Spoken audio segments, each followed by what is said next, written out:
Welcome to Simply Caroline, a podcast dedicated to women empowerment where we will discuss a bunch of different subjects such as life, parenting, love, business, money, relationships, healing, recovery, addiction, entrepreneurship, and so much more. A podcast I'll do my best to keep simple, fun, and relatable and bring you tools to help you better your life. So thank you for being here. And here's your host, myself, Caroline Blanchard.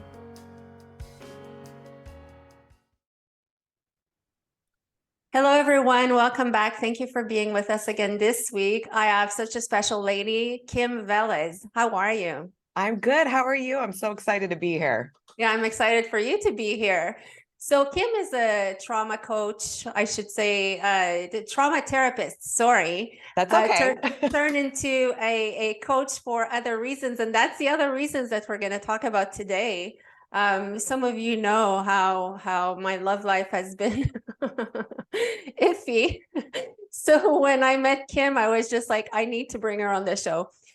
Kim, let's talk about you a little. Yeah, let's go for it. So what are we talking about today? We're talking about something that was near and dear to my own personal heart, but successful women who have really high confidence when it comes to business and career and academics, but they don't get the same confidence and the same outcomes in love. And there's a thing called self-concept that we all have. And a lot of people are confused and they don't understand that the self-concept changes depending on the area of your life. And so we can be super confident, like I said, and crush it in business, but then we're failing constantly in our love life. And so we have different self-images when it comes to these areas of our life. And if we are a woman who has a pattern of picking partners where she's settling with, not getting the commitment, or what I really looked at the most, because we like to blame them. But if we are really into manifesting and spirituality, then we really do understand that everyone is a mirror to us and reflecting our own internal beliefs of us, as well as what we expect to receive in our life and love life, right? So we have to really look at our patterns of the woman we've been in those relationships. And for me, that's what hit home to me, because I kind of fell into this niche when I first started coaching about manifesting a specific person or your ex-back, right?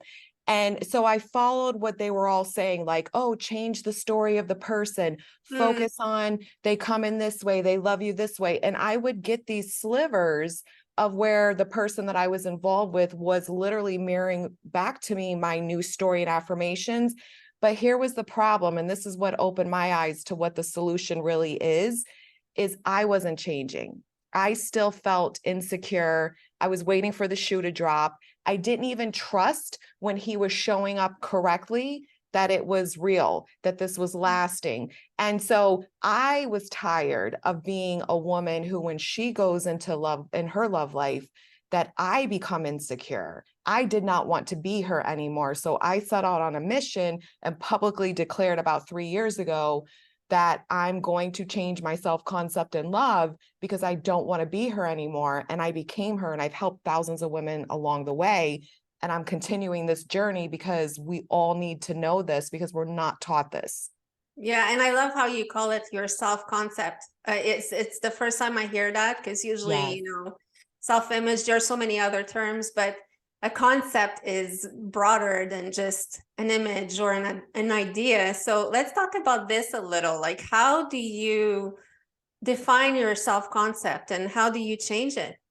So your self-concept is how you see yourself. So when we narrow down the terminology of see yourself, we can look at your thoughts, beliefs, attitudes, perspectives of you in relation to an area of your life.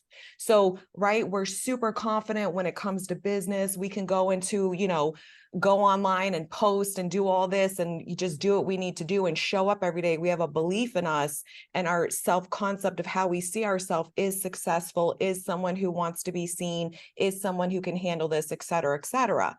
When it comes to love, we have a different one for women that have had patterns of being that insecure woman. And it's obviously, programmed in us mostly from childhood. And then we've manifested experiences as adults that just reinforce that inner belief. But the self-concept for love is usually, right, we see ourselves as love is hard, men don't commit, I'm not good enough. We're always comparing ourselves to other women. This love hurts. I had to really change a lot of programming around how I saw myself, because the old me, her self-concept and love, the way I saw myself was insecure. I felt insecure constantly. No matter what they were doing, it was never enough. I needed the validation. I needed the reassurance. My brain automatically would pick up on deviation and patterns of texting and all kinds of things and create meanings that produced insecurity in me to match and align with my self-concept of men don't stay, men leave me, men won't commit to me, I can't trust them, this is too good to be true, when is the shoe going to drop, oh, I'm not hearing from them, they must be with someone else. All of that was rooted from me having a self-concept that I'm not good enough to get what I want in love. Now, we don't think, it doesn't automatically come into our brain that way, right? We're not sitting here like, I'm not good enough and worthy enough to get what I want in love. No, right? It's just a whole thing of beliefs and perspectives and past experiences that we draw from over and over that's automatically programmed in us from, like I said, usually childhood it started. I grew up in foster care, so I had a lot of abandonment wounds and things that I needed to obviously look at and overcome. And it wasn't until multiple relationships where I saw the pattern and I'm like, I'm the common denominator. So how do you change it, right? So how you change it is really a daily process. And the short version of it, we can go in through the nuts and bolts of it as you feel inclined to do so.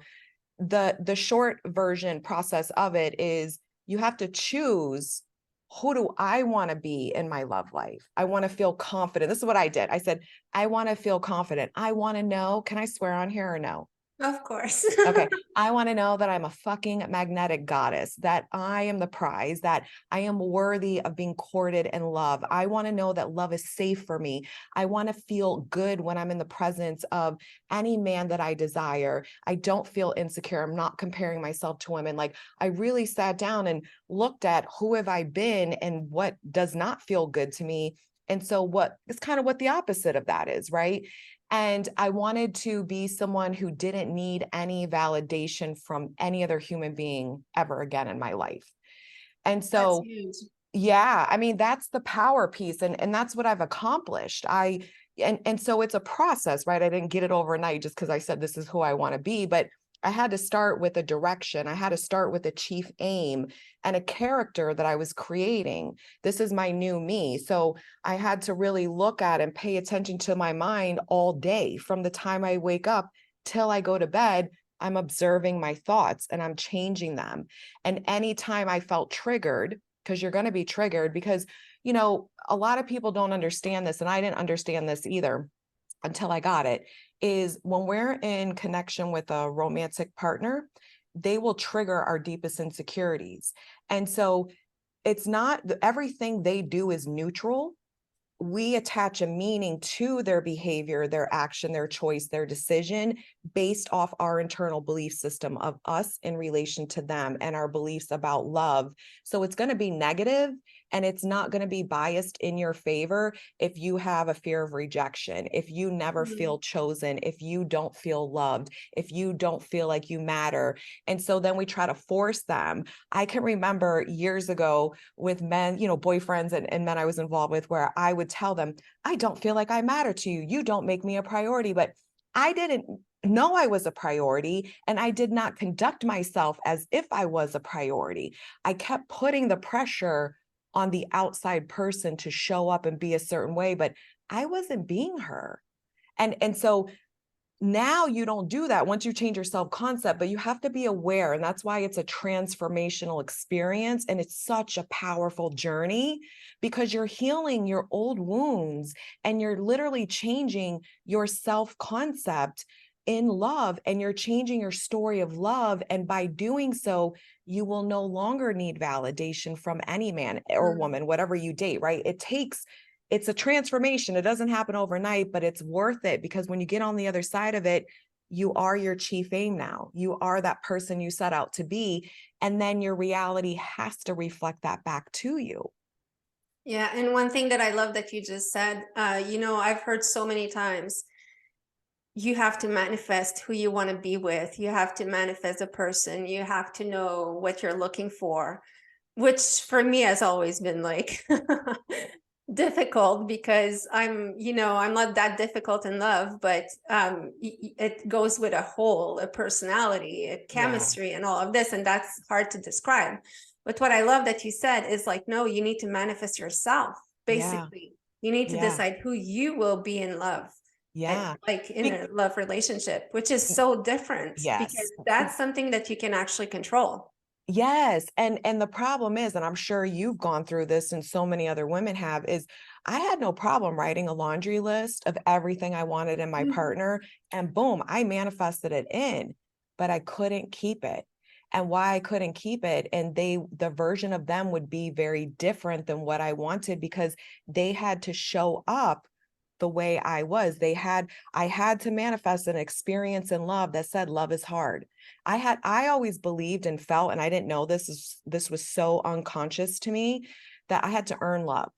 So I had to Mhm. jump through hoops. I had to always look at what's wrong with me. And I was all this automatic subconscious way of thinking where it was my fault somehow. And so I'd want to fix this and change this. And, that's just because of being in foster care and having those abandonment wounds and things like that. This is what was programmed in me, that something's wrong with me. This is the only, I have to change me in order to get what I want. So I was always trying to earn love without even realizing it. And when I started reprogramming my mindset, I was like, oh, what would it feel like to be one of those women? Because there's lots of women in the world that have good self-concept and love, just like there's a bunch of us that didn't have good self-concept and love. And they don't earn love, they just are. And then the person comes to them and it's a dominantly, nothing's perfect, right? But it's a dominantly Mhm. pleasurable, stable connection. It isn't like this. And so we have to work on us, because you can write your laundry list and get them in, but you're not going to keep it. And it's not going to feel good if you have programming in you that says all the negative things about you and love. Yeah, and that's so true. And just what you said there, like that really triggered something in me when you said, I always thought I had to earn love. And you meet those guys, I'm sure you had those experiences too. You're like, it's not you, it's me. You're too good. Yeah. Yeah. You You know? rejected them. Yeah, because they were kind of like too perfect. You're like, okay, what's wrong with you? There's something wrong. But it's always like the flip side. It's you, because it's not them, it's you. Yeah. And the concept of having to earn love and running after those men who, are not available or can't give you what you want. It's always having to fight something because you need to jump through hoops. So these are the Yes. two things you said for me that I'm like, oh wow. No, And I'm good. Yes, girl. Those light bulbs are going off. I love yeah, it. and I've I heard love that it. so much, the syndrome of the bad boy. Like Yes. it's universal. It's like it's expressions that we all know. And like you said, love is hard. I could name so much that are like, Negative. yeah, and carried in our society basically since we're little. Yes. Yes. Um, so where was I going with this? I was going with, how do you get to the point of like, okay, now I'm ready. I've manifested myself and I'm ready. And you said something pre-interview that I want you to share, because it's also, you said, things also evolve and we evolve, and you need to also be, because it's not a one person that you will manifest, that you will be your whole life. Right. And that's Right. another thing. So I'll let you. Yes. Okay. So what happened for me in my experience and what I've seen with the women that I've worked with as well is basically it's not about there's a measurement in the sense of, okay, here's a marking stone and now I can go date and I'm Mm. perfect now and I'm going to get everything I want, right? It's a process. And we do need the people, whether we're dating or we have someone already that we're involved with, to mirror back to us our subconscious programming, because we don't know what's in us until we're triggered. And what a trigger is, it's not somebody did something that hurt my feelings, a lot of people think that's what a trigger is. It's they did something or said something and it activated in you your subconscious programming that made you feel not good enough, that made you feel like, the shoe was going to drop, or all those negative associations with ourself and love that is still in us. So that's how you know what is still arising in you. They're not the answer to change it. We're our own answer to change that programming. So you can start obviously if no one's in your life, and you can start if you have people in your life. But you reprogram the mindset every day. You pick the chief aim. You have to really do affirmations, mirror work. You listen to guided meditations. You have to do things to learn to cognitively soothe yourself. You have to look at who you're being. What are my habits? Do they support this new version of me? A lot of women, I chased love. A lot of women want to blow the phone up, and they're having a moment of feeling rejected and insecure and that they don't matter. And then they want to go text the guy that ghosted them 2 weeks ago, right? I was guilty of that 100 times over in the past. And so you have to really pay attention. Why am I doing this? And go find something else to do instead. Get your notebook out, start scripting. Why do I not have to chase love? Oh, because I'm this. We don't believe it in the beginning. But the way you reprogram your mindset and change the neural pathways and brain chemistry is literally repeating it over and over and over and starting to embody, because your thoughts create the feelings. And then the feelings you'll shift into a new embodiment, a new version of you over and over again until it starts to stick. So a lot of times too, when you do have someone in your life, like I did, so we were talking about this before, I had my specific person when all this was clicking for me, and I'm like, oh my gosh, I have to work on this. And he was involved with me for almost 4 years, and I leveled up my mindset and my worth and value of who I am as a person, that my consciousness expanded so much, where the possibilities of what I get to have in my love life and who I can be with, and just my whole life in general, because it goes across the board, just blew up so much for me and elevated so much for me that I lost my attraction to him, that I no longer had an emotional attachment to him, that I decided I've outgrown him. Thank you for being my mirror as long as you were, but I am ready for bigger and better. And not that he couldn't become that at some point, because people, evolve around us when we do. But I don't want to sit around and limit myself with that one option when there's 8 billion people on the planet. You know what I mean? So for me, I have personally released him out of my life and am calling in really big, exciting new things for myself. So it's like, that's crazy. I'm going to say that because, you say that and the little insecure girl inside of me is like, yeah, but now you're alone. But it's crazy that you can actually get to a point when you're so self-conscious, like about what you need and what you are and what you can project, that you're willing to just be alone and wait, or not wait, attract I'm living my best life. I know this reality is inevitable. And I love that you said that, because you hit the nail on the head with a lot of people. And I used to be this girl too, is I don't feel alone, because so I built the relationship with myself. So, whatever you want to call it, infinite intelligence, source, universe, God, whatever, I don't care, whatever anybody calls it, right? We all have this connection. And the problem is, the reason why we feel so abandoned and alone is because we don't have a good relationship to that connection. We don't have the good inner relationship with ourselves. And so why would we want to sit, if we had someone who was abusive and calling us names every day and saying negative things about us and making us feel really yucky, we wouldn't want to sit in a room with them for 24 hours a day. We would try to remove ourselves as quickly as possible. But when you have programming in your belief system, your subconscious mind, that is saying negative things to you, you're not pretty enough, you're too fat, no one loves you, you're going to die alone, your cats. I mean, I had all these stories, and so when I had that way of thinking, I hated being alone.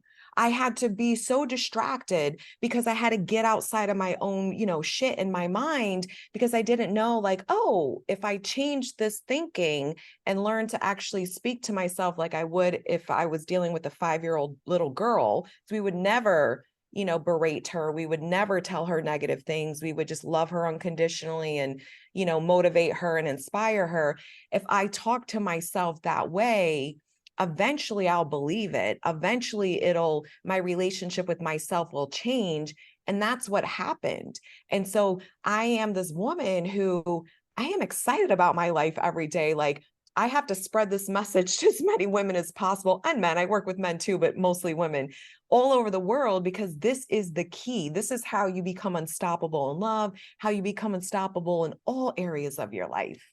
Yes. And, there's one thing that you said that I find is so true, is being aligned with your connection.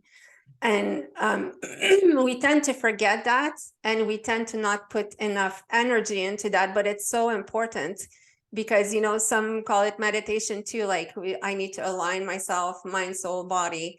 But it's super important. So what's your daily routine to connect with your higher power, higher source? So I work on myself all day. I'm very conscious and aware of thoughts in my mind. I've trained myself. In the beginning, it wasn't that easy. In the beginning, I had to have Post-it notes everywhere, all over my bathroom mirror. I had to constantly listen to, people on YouTube that I resonated with, that were saying what I wanted to think and know and believe about myself, because we have, 70,000 thoughts roughly every day. 95% of them are subconscious. So when you're trying to consciously interrupt your thinking, you're literally going against the grain, and you feel it's a lot of mental effort in the beginning, and you have to be very conscious and aware, and it feels forceful, and it is forceful in the beginning. So I had to rely on a lot of outside sources supporting me with the messaging I wanted to hear to keep my brain more focused. Over time, what I became, where I started to naturally know these things and naturally think these things on my own. And then what would happen is I would deal with triggers. So my process is, from literally the time that I wake up in the morning, I am already saying who I am and what's coming for me. I'm already deciding, oh my gosh, I'm so amazing. I'm so magnetic. I'm so easy to love. Love is so easy for me. I feel so good today. Why is everything always working out for me? Like, I just choose the story and I run with it. As long as all the thoughts support me loving myself, valuing myself, changing my self-concept and focusing on a reality that feels good, I stick to it. And then what tends to happen is we get triggered. You see something on social media, or the person does text you, or you didn't hear from somebody you were newly dating all day. And then the old you is dominant, is going to do what she always does. You're not good at, so then you got to go in and interrupt. So you have to be aware of what you're thinking, and you have to put effort daily, as much as you can, throughout the day. You have to make your mind a priority. And to me, that's the real first act of self-love for you, is you're saying, you know what? I am relearning how to value myself in a different way. And here's how I'm doing it: by putting the effort every day to check in with myself as much as I can, to change the thinking. Because our brain is so habitual, and it's programmed, and it's automatically thinking that just because you want to be loved, just because you want to know you're a goddess, doesn't mean you will, and you do. You have to reprogram it. So you have to replace the old thinking with new thinking and repetition to reprogram it, so the feelings can catch up, because your thoughts and your feelings, that's what alignment is. And when we start the new programming, our dominant thoughts are usually the negative story. And so we start focusing the new story, but our feelings are still being produced by the dominant old thinking. So you're in resistance because they don't align. And that's why you feel inside, and you don't believe in your new story, because you believe in the old story more.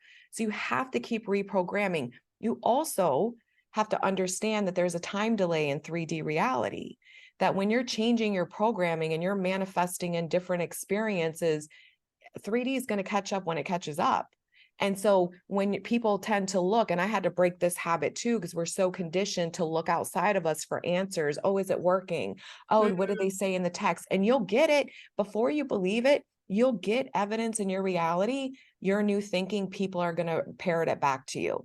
They're going to call you and say, I used to get texts from like just friends or people or whatever that didn't even know what my affirmations were. And they would literally say, girl, you look like a goddess today, you know? And I'd be like, yes, you know, and it's going to happen and you're going to do that. And then the next day you might get a negative something because again, the old 3D reality it was still dominant. It's still playing out. And so people have to break the habit of looking outside of them for confirmation that it's working. You have to build up your believability in the faith of trusting in the unseen, in the faith of remind yourself every day. I had to do this too, that I'm doing this not to get a result. I'm doing this to become someone, because when you become it, you'll live it then.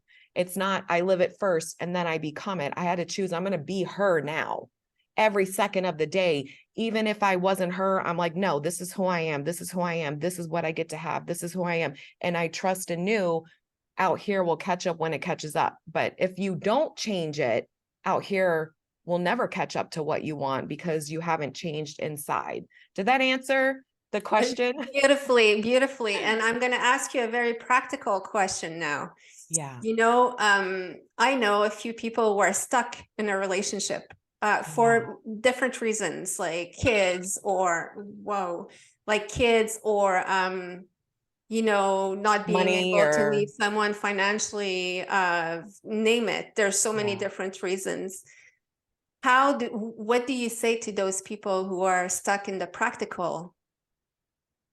Well, I always tell people, like, I would never tell someone you need to leave this person out unless they were in danger physically or abusive or something, right? We obviously, you're not going to be able to manifest what you want if you're in survival mode and literally in trauma all day. So Mm-hmm. anything other than that, right?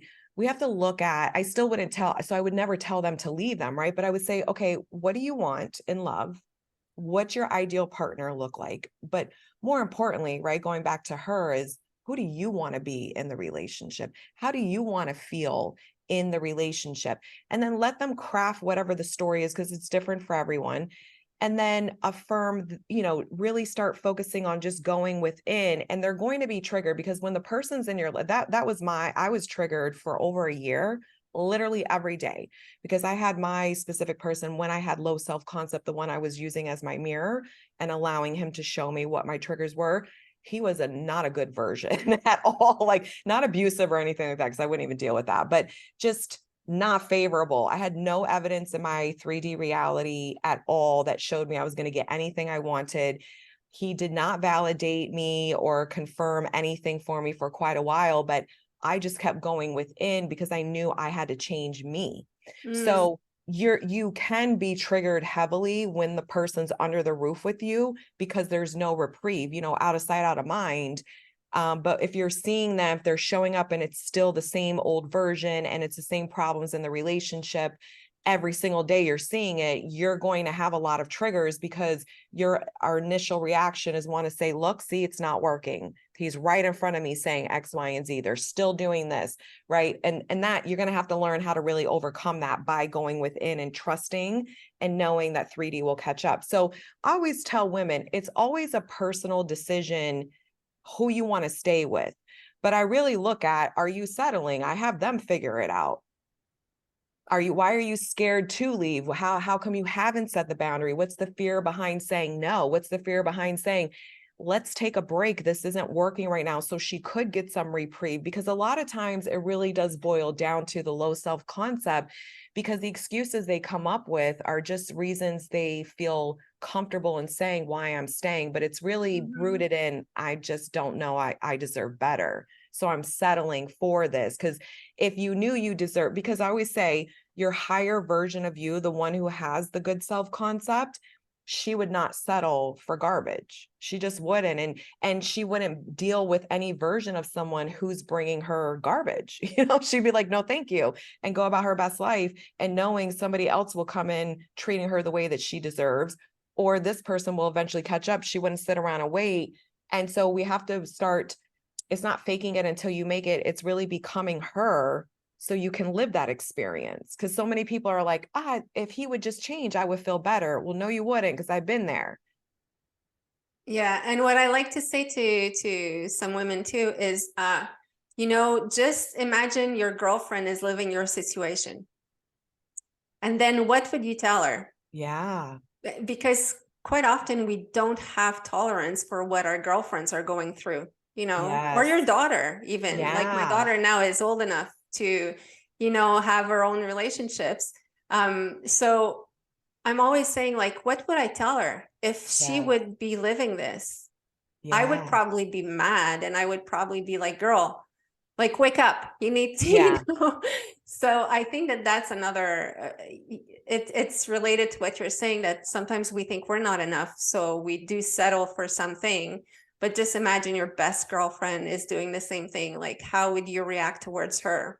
Yeah, no, I love that. Absolutely. Like, give the same advice to yourself that you would give to another woman in your life that you love and care about, because that is proof, right? And that's good to point it out to them, because then they can really see, wow, I love her this much. So I give her this advice. Why am I not applying it to myself? Absolutely. Yeah.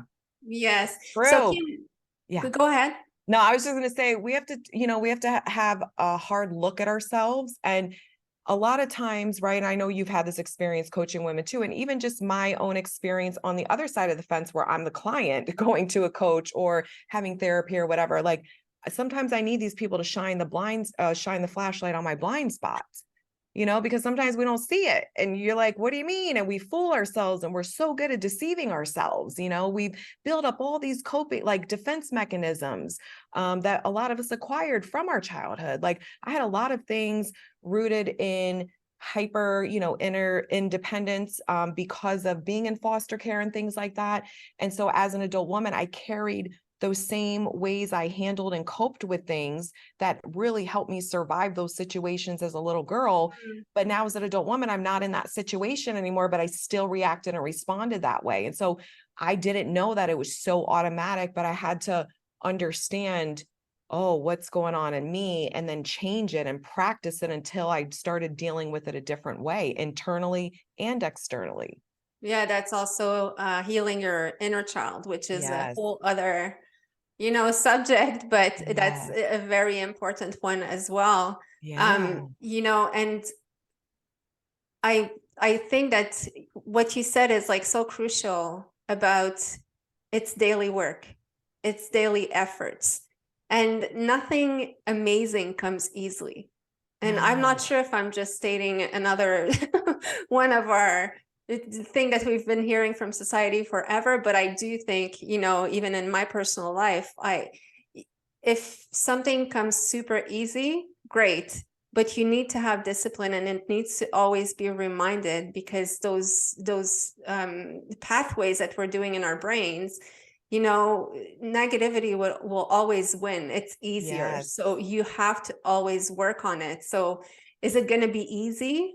Maybe not. Is it going to be worth it? Yes. And it does get easier, right? Like, the more shifts you have internally, like, when I look at the last 3 years, how much I've changed, and it's so much easier now, because a lot of my core beliefs that made me feel not good enough, I've reprogrammed. Now, it took me over a year to reprogram it, but in that year I had multiple shifts in me, and it just kind of built upon itself and built upon itself until I became grounded and so anchored in this new self concept.